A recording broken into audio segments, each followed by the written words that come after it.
I wanted to make a quick video on gadget DPSing using EMP3 in survival mode. In the video, what I'm doing is I'm using competitive principles in order to inflate my numbers on the scorecard. If you do them correctly like I do, then you should be beating the players around you. I managed to beat two 172 CR players, and normally because of the CR boost, which can be 10%, sometimes lesser than that, sometimes much greater than that, it really depends on the NPC. I'll do a video on some tips on how to increase your numbers on the scorecard, also known as comping or number chasing, at some point. I will say this though, one of the things that you'll notice in this video is that I make sure that I'm always hitting 2 targets, and that's because that damage is doubled on the scorecard, and when you're doing damage on 2 targets, it does not split. The board will continue to register the damage dealt to those 2 targets, as opposed to someone registering a damage range of 1 target's worth of damage on that card. So immediately start off with the tank that has the most adds. So you're gonna kind of have to ignore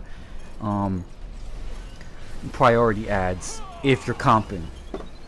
Secondly, you want to make sure that you're buffed through soders or trinkets. More stats, specifically might if you're might based, or precision if you're precision based, means more damage. It's just common sense. If you don't buff your stats, you're going to lose out on DPS, on your damage.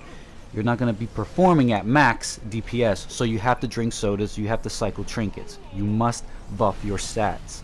Another thing you can do is that if the ads have less than 5% or 10%, maybe even 15%, depending on how fast their health is going down, if they're around that range, just immediately go to the next NPC that has full health.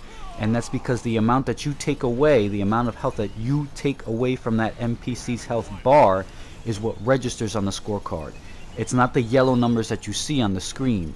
It's the numbers that you see register on the in the combat log.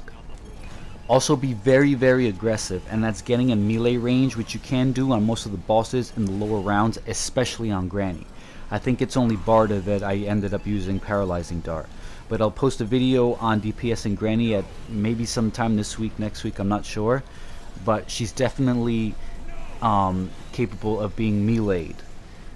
These aren't all the tips that you can use to number chase, but they're among the top important. Just a heads up, I'm currently still working on part 2 of my Controller 101 video if you're waiting for that. And I should have that ready by the end of this month. Those projects just require a lot of time because it's not just start recording and then that's it. It's more like editing and making it fast paced, while also including details you need to know but not advanced info. So part 1 is already up if you haven't seen it. Watching those videos, especially my upcoming 102 series, will definitely make you better than 95% of the controllers out there, including veterans, because there's a lot of things that players just don't understand about the controller role and how to make things easier for you, as well as letting other players in the group know just how limited the power healing mechanics are.